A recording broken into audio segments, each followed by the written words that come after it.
आपका स्वागत है। मैं विनय श्रीवास्तव। चुनावी बिगुल बज चुका था और अब जाकर चुनावी बिगुल समाप्त हो चुका है। ऐसे में मतदाताओं ने अपना मत का प्रयोग किया है और 8 सितंबर को ईवीएम के द्वारा प्रत्याशियों के भाग्य का फैसला होगा। ऐसे में हम अपने पत्रकार भाई जो हैं, इन्होंने जो लगातार मेहनत किया है, जनता के बीच में जाकर उनसे अपना प्रत्याशियों के बारे में राय जाननी चाहिए है। तो हमारे साथ कुछ साथी लोग खड़े हैं। हम इनसे पहले पूछते हैं कि क्या माहौल रहा, कैसे चुनाव लड़ा गया, किसको जीत आप प्रत्याशी घोषित करा सकते, किसको प्रत्याशी घोषित करेंगे। ऐसे में हमारे साथ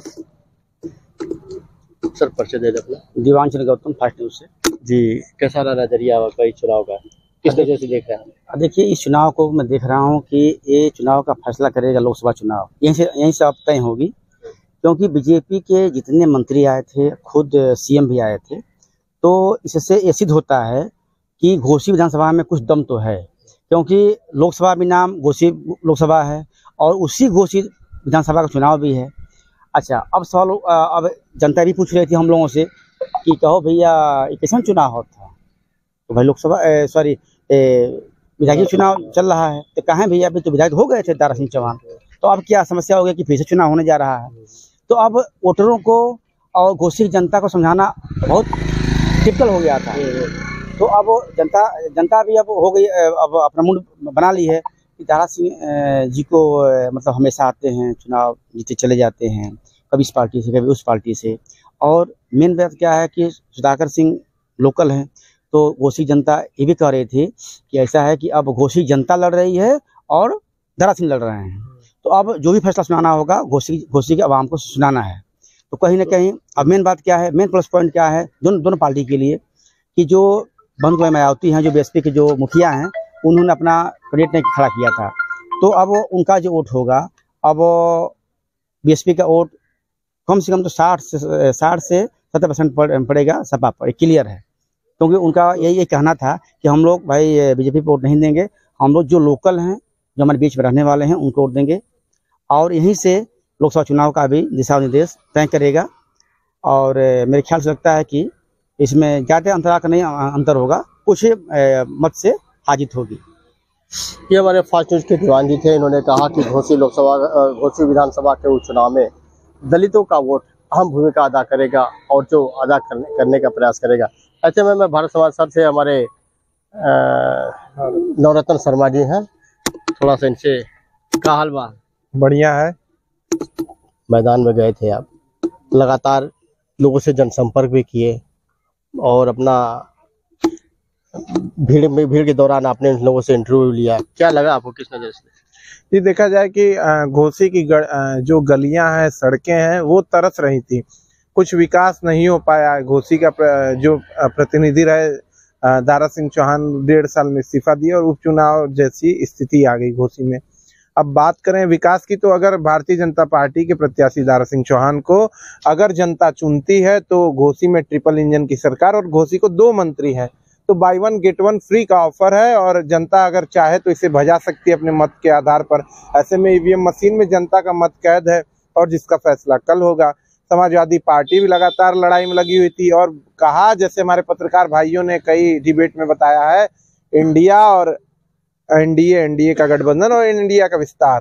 तो आपको बता दें कि इस उपचुनाव में भारतीय जनता पार्टी के सेहत पे कोई असर नहीं पड़ने वाला है और इससे 2024 का जो उपचुनाव 2024 का जो चुनाव आएगा लोकसभा का, उसमें कहीं ना कहीं इसकी निर्णायक भूमिका दिखेगी। क्योंकि देखा जाए कि जब विस्तार होगा और जो पार्टियों का गठबंधन हुआ है, समाजवादी पार्टी जिनके साथ गई है, तो वो एक तरह से अपना शक्ति परीक्षण कर रही हैं कि हमारा प्रचार, हमारी तैयारियां कितनी सफल रही, जिसको लेके 2024 में ये तैयारियां करेंगी और उस पर ये चुनाव लड़ेंगी।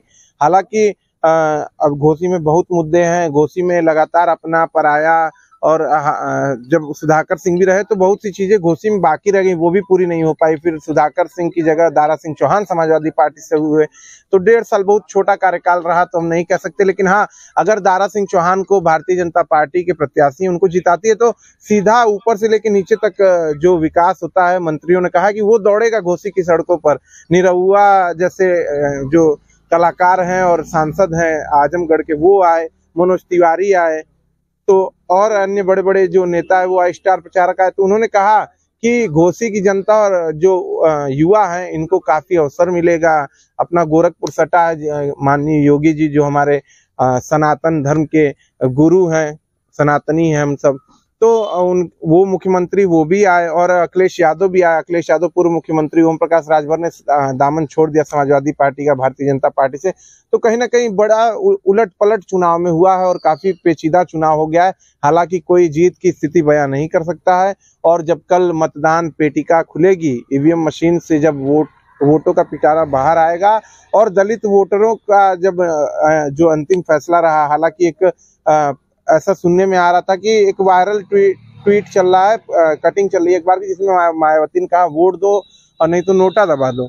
तो नोटा तो नहीं दबा है, अगर दबा है तो अलग स्थिति फिर पैदा हो जाएगी, लेकिन उपचुनाव घूमता नजर आएगा, क्योंकि जब भारतीय जनता पार्टी में अगर वही दलित जाते हैं तो एक बहुत बड़ा वोट बैंक तैयार होता है भारतीय जनता पार्टी के लिए, और समाजवादी पार्टी में जाते हैं तो उनके लिए तय होता है। लेकिन ये बता दें, अगर इसमें सुधाकर जीत भी जाते हैं तो ये 2024 के लिए नहीं माना जाएगा कि इंडिया का जो विस्तार हुआ है वो 2024 को साध पाएगा कि नहीं पाएगा, क्योंकि राशन और भाषण भारतीय जनता पार्टी ने पूरा दिया है, सरकारी योजनाएं दी हैं, लोगों को आवास दिए हैं। तो ये जो कहीं ना कहीं जो पत्रकार होने के नाते नहीं बता रहे, लोगों ने बताया है कि भैया दारा तेरी खैर नहीं और भाजपा तुझसे बैर नहीं। तो अगर इसमें दारा सिंह चौहान को देखकर और सुधाकर सिंह को देखकर खाली जनता वोट करती है तो अलग नजारा होगा, और अगर जनता बीजेपी इंडिया और एनडीए देखकर वोट करती है तो उसका नजारा भी बहुत अलग होगा। तो 2024 में भी देखा जाएगा, और यहीं से जो नेता हैं, बड़े बड़े जो राजनीतिक पार्टियां, वो समझ जाएंगे कि 2024 में किस तरह की तैयारी करनी है। हालांकि 2024 इतना आसान नजर नहीं आएगा। तो कहाँ तक प्रभावित कर रहा है कि बाहरी भगाव, जो सपा प्रत्याशी के रूप में कहा जा रहा है कि बाहरी भगाव लोकल जिताओ? बाहरी कहाँ, दारा सिंह चौहान का, जैसा कि हमको लगता है सब लोग जानते हैं, ये लोगों का कहना है, प्रत्याशी का कहना है, जनता का कहना है, ये मुद्दे बनाना है। बाहरी भगाव, बाहर से कहाँ कोई आता है, इस भारत का रहने वाला, इस भारत में और उत्तर प्रदेश में रहने वाले लोग और चुनाव लड़ते तो कहाँ बाहरी। मऊ विधानसभा सीट की बात करें, मुख्तार अंसारी गाजीपुर के थे, घोसी की मऊ के लोगों ने जिताया उन्हें, यहाँ पर विधायक बने, उनके बेटे को विधायक बनाया, तब बाहरी नजर नहीं आया। दारा सिंह चौहान छोड़ के गए थे, अगर समाजवादी पार्टी को उतने ही बाहरी लगे तो क्यों अपनाया उन्होंने? सीधी बात है, ये हम पत्रकार या पार्टियों की बात नहीं, हम आम जनता की तरह बात करें। अगर आपको बाहरी लगा था तो क्यों आपने उन्हें लिया?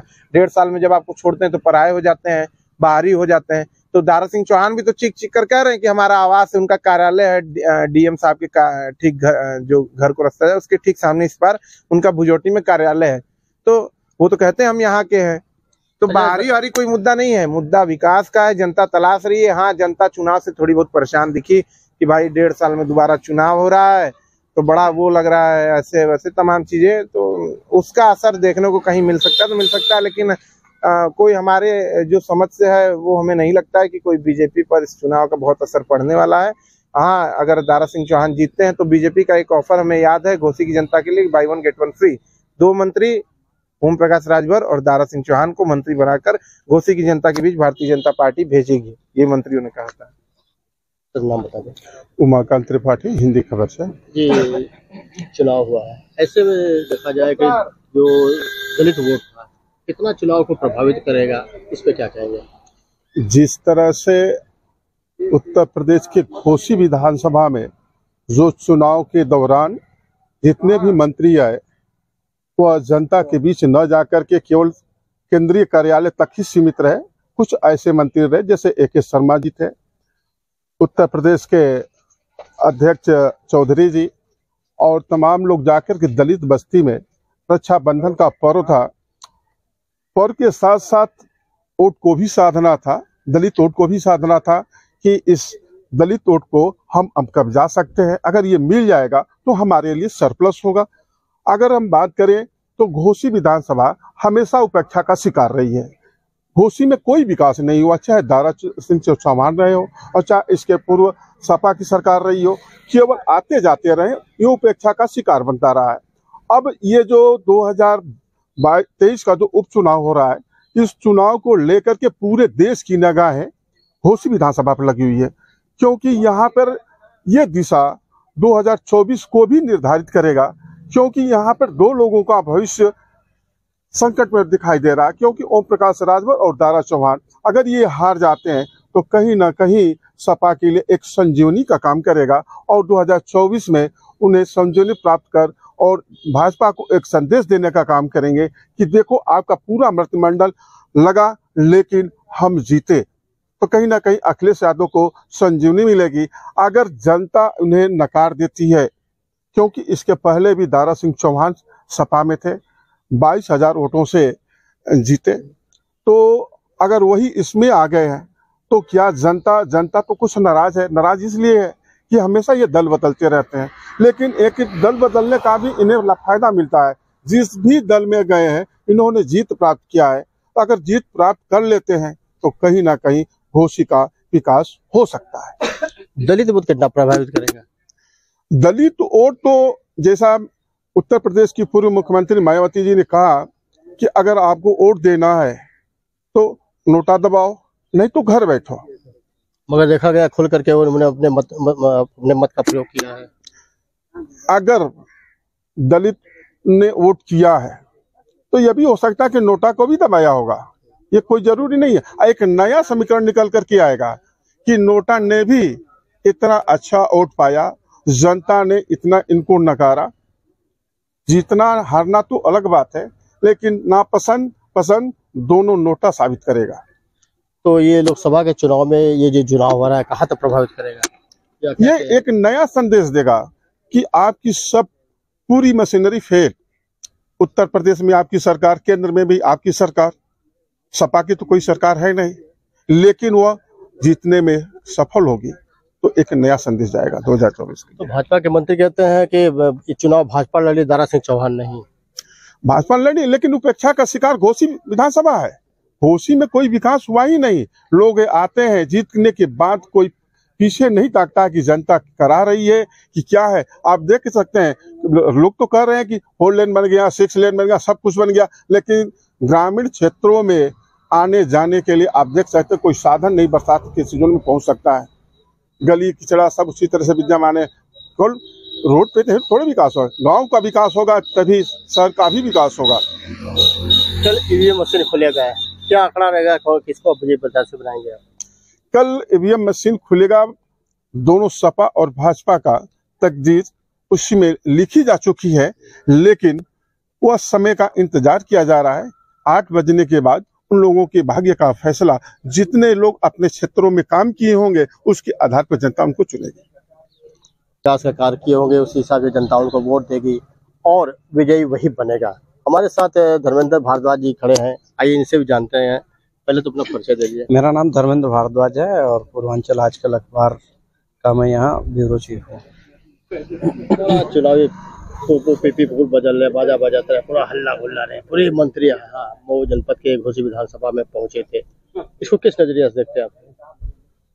देखिए, जैसा कि हमने घूमकर ग्राउंड रिपोर्ट किया है तो उससे ये पता चलता है कि भाजपा के लोगों से जब भी हम लोगों ने प्रश्न ये किया कि इतने मंत्रियों की क्या जरूरत, तो उन्होंने कहा कि हम अपने चुनाव को हम उत्सव के रूप में देखते हैं और उसमें हम सभी पूरी अंतिम सीढ़ी तक जो है अपना दम लगा देते हैं, अंतिम पायदान तक, ताकि हमें किसी प्रकार का ये मलाल न रहे कि हम चुनाव इस वजह से हार गए। तो भारतीय जनता पार्टी तो कहती है चुनाव को मतलब इसको कुछ जिसे क्या बोलते हैं, इसको रूप में नहीं ले रहे हैं।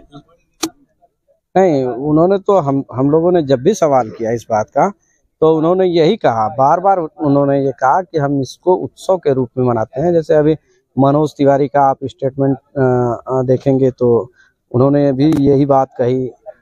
रवि किशन का आप स्टेटमेंट सुनेंगे तो उन्होंने भी यही कहा कि हम लोग इस अनिल राजभर यहाँ कैबिनेट मंत्री हैं, उनकी भी का स्टेटमेंट सुनेंगे तो यही आप पाएंगे कि इन लोगों ने बार बार यही कहा कि हम इसको उत्सव के रूप में मनाते हैं और इसलिए उन्होंने इस बात को कभी नहीं कहा कि हम इसको जो है अपना इशू बनाकर या हम एक प्रतिष्ठा की बात लेकर हम इस चुनाव को लड़वाएं। क्या जरूरत थी इतने मुख्यमंत्री, डिप्टी सीएम यानी जितने बिरादरी के नेता सब इस मैदान में कूदे थे? अब ये अंदर क्या रहा है, अंदर की बात ये तो आप जो बात कह रहे हैं ये अंदर की बात है, तो अंदर उनके मन में क्या रहा, लेकिन हम लोगों के जब भी हम लोगों ने उनका इंटरव्यू किया तो इंटरव्यू में उन लोगों ने यही कहा कि हम इस चुनाव को उत्सव के रूप में देखते हैं और उत्सव के रूप में तमाम लोग जो है हम लोग लग के और इस चुनाव को लड़ रहे हैं। लेकिन मुझे ऐसा लग रहा है कि ये गोरखपुर से सटा हुआ जिला है, यहीं बड़हलगंज गोरखपुर में आता है और यहीं दोहरी घाट मऊ में आता है। दोहरी घाट और बड़हलगंज दोनों गोरखपुर का बॉर्डर है। तो कहीं ना कहीं आप ये मान के चलिए कि उत्तर प्रदेश में हर कोई जानता है कि मऊ जिला गोरखपुर से सटे हुए है। तो गोरखपुर के रहने वाले हैं आदरणीय मुख्यमंत्री जी, तो कहीं ना कहीं उनको जोड़कर इस तरह का शगुफा लोगों में न आए कि वहाँ बगल की सीट थी और उपचुनाव था और ये चुनाव हार गए और पूरी मशीनरी लगे रहने के कारण बाद भी जो है चुनाव को हार गए। तो कहीं ना कहीं इस तरह का भी भाव रहा होगा, कहीं ना कहीं हमारे मुख्यमंत्री जी का भी आदेश रहा होगा कि पूरी एनर्जी लगाकर और चुनाव को जीतना है। और कोई भी पार्टियां चाहती हैं कि चुनाव को जीतने के लिए पूरी एनर्जी लगा दें। तो क्या मिनी लोकसभा की तैयारी थी? हाँ, इसे इस दृष्टिकोण से भी लोग देख रहे हैं कि अभी 2024 अभी करीब ही है। अभी जो है 6-7 महीने लोगों का तो ये भी मानना है कि इस चुनाव के बाद तुरंत जो है लोकसभा के चुनाव की तैयारी में लोग लग जाएंगे, ऐसा माना जा रहा है। तो उसे इस दृष्टिकोण से भी देख रहे हैं कि ये सेमीफाइनल के रूप में आए और ये अगर जीतते हैं तो संदेश एक अच्छा जाएगा। मतदान था 5 तारीख को, आपने भी भ्रमण किया, क्या जनता के बीच में पाया, किधर जनता का क्या रुझान था, क्या संदेश दिया? देखिए, इस बार जनता भी गजब चालाक हो गई है। जनता के सामने जब माइक लगा दिया जाता है तो जनता कुछ बोलने से और बड़ा ही शार्पनेस से बोलती है, बड़े ही साफगोशी से निकल जाती है कह के कि हम वोट देंगे और किसको देंगे, ये वो बताने के लिए तैयार नहीं थी। लेकिन बावजूद इसके ये चर्चेआम जरूर था बाहरी और भीतरी का। अब वहीं फिर दोनों तरफ ये तो चुनाव का एक चलता है। चुनाव में तमाम बातें आती रहती हैं, जाती रहती हैं, कुछ अच्छी बातें आती हैं, कुछ बुरी बातें आती हैं, कुछ किसी के ऊपर कमेंट किया जाता है, किसी इस तरह की चीजें आती हैं चुनाव में। लेकिन ये इस चुनाव में ये कह पाना बड़ा मुश्किल है कि कौन जीत रहा है। इस चुनाव में देखा गया कि सभी पार्टियों के, सभी प्रत्याशी के, सभी बिरादरी के लोग उपस्थित हुए थे, परंतु वहीं दलित के जो मायावती ने अपना एक संदेश दिया या जो भी आया कि क्या नाम है, नोटा दबाएं या घर में बैठे। कितना मतदाता जो थे दलित समाज के, कितना वोट प्रभावित करेंगे या खुल के मैदान में? हम तो मैदान में गए थे तो अखिलेश यादव की जो रैली हुई थी उसकी भी हमने रिपोर्टिंग की थी पूरी, और मुख्यमंत्री योगी आदित्यनाथ जी की भी रैली हुई थी तो उसमें भी हमने रिपोर्टिंग किया था, ग्राउंड रिपोर्टिंग किया था। तो हमें कई जगहों पे अखिलेश यादव की रैली में बहुजन समाज पार्टी का झंडा देखने को मिला और नीला झंडा कुछ लोगों ने लहराया और देखने को मिला। और तमाम जो है पार्टियां, जैसे कम्युनिस्ट पार्टी, जैसे भाकपा माले और तमाम इस तरह की जो छोटी तमाम इस तरह की जो पार्टियां हैं, वो पार्टियां कहीं ना कहीं खुल के और कहीं ना कहीं जो है उनका ये जरूर ये है कि भाजपा को रोका जाए, और रोकने के फिराक में है कि भाजपा कहीं पुनः सत्ता में न आ जाए। तो इसलिए उन लोगों ने भी जो है पूरा प्रयत्न किया, लेकिन अब उनका प्रयत्न कितना काम आता है अब ये तो 8 तारीख के बाद ही पता चल सकता है। तो कहीं ना कहीं देखा जाए दलितों का वोट सपा के ही और गया आपकी नजर में? नहीं, ये मैं ऐसे नहीं कह सकता, इसलिए कि जो झंडे मैंने बताया अभी तो 8, 10, 12 की संख्या में झंडे थे। अब वो सिर्फ संदेशात्मक था या वो वोट में परिवर्तित था या किस तरह से था, ये कहना बड़ा मुश्किल है। कहीं खुल के और कहीं ना कहीं जो है उनका ये जरूर ये है कि भाजपा को रोका जाए, और रोकने के फिराक में है कि भाजपा कहीं पुनः सत्ता में न आ जाए। तो इसलिए उन लोगों ने भी जो है पूरा प्रयत्न किया, लेकिन अब उनका प्रयत्न कितना काम आता है अब ये तो 8 तारीख के बाद ही पता चल सकता है। तो कहीं ना कहीं देखा जाए दलितों का वोट सपा के ही और गया आपकी नजर में? नहीं, ये मैं ऐसे नहीं कह सकता, इसलिए कि जो झंडे मैंने बताया अभी, तो 8, 10, 12 की संख्या में झंडे थे। अब वो सिर्फ संदेशात्मक था या वो वोट में परिवर्तित था या किस तरह से था, ये कहना बड़ा मुश्किल है। देखा जाए तो ये बड़ी चुनावी ये मुद्दा जबरदस्त था, पूरे प्रदेश स्तर पे, केंद्र स्तर पे, देखा जाए तो अंतर्राष्ट्रीय स्तर पे तक ये बातें पहुंच गई है। खाली मात्र घोसी लोकसभा चुनाव, तो 7 जगह विधानसभाओं के चुनाव थे, जिसमें घोसी का भी था। तो इसको उत्तर प्रदेश सरकार, केंद्र सरकार ने बहुत जबरदस्त रूप में लिया इसको है। और क्या निर्णय आएगा 8 सितंबर को, किसका पक्ष मजबूत रहेगा, किसका पक्ष भारी रहेगा, कमल खिलेगा कि साइकिल दौड़ेगी, इस पे क्या कहेगा? ये कहना बड़ा मुश्किल है, ये बहुत ही मुश्किल है कह पाना, इसलिए कि दोनों ने ही बड़े दमखम से जो है काम किया है, और ये कह पाना अत्यंत मुश्किल है कि किसका क्या होगा। अत्यंत मुश्किल है। तो कमल नहीं खिलेगा, ये कहना मुश्किल है। मैंने एक बार ही कहा कि साइकिल दौड़ेगी, ये कहना एकदम मुश्किल है कि कौन दौड़ेगा, किसका खिलेगा, कौन नहीं, क्या होगा, ये बहुत मुश्किल है कह पाना। तो आपकी नज़र में क्या देखा जाए, जो मतदाताओं ने अपने वोटों का प्रयोग किया, क्या रेशियो रहेगा? नहीं, मैंने कहा ना कि ये कह पाना बड़ा मुश्किल है कि क्या रेशियो जाएगा, कौन जीतेगा, कौन हारेगा, ये कह पाना मुश्किल है। अभी आप एक दिन और इंतजार कर लें, कल 8 तारीख है, 4 बजे तक ये क्लियर हो जाएगा।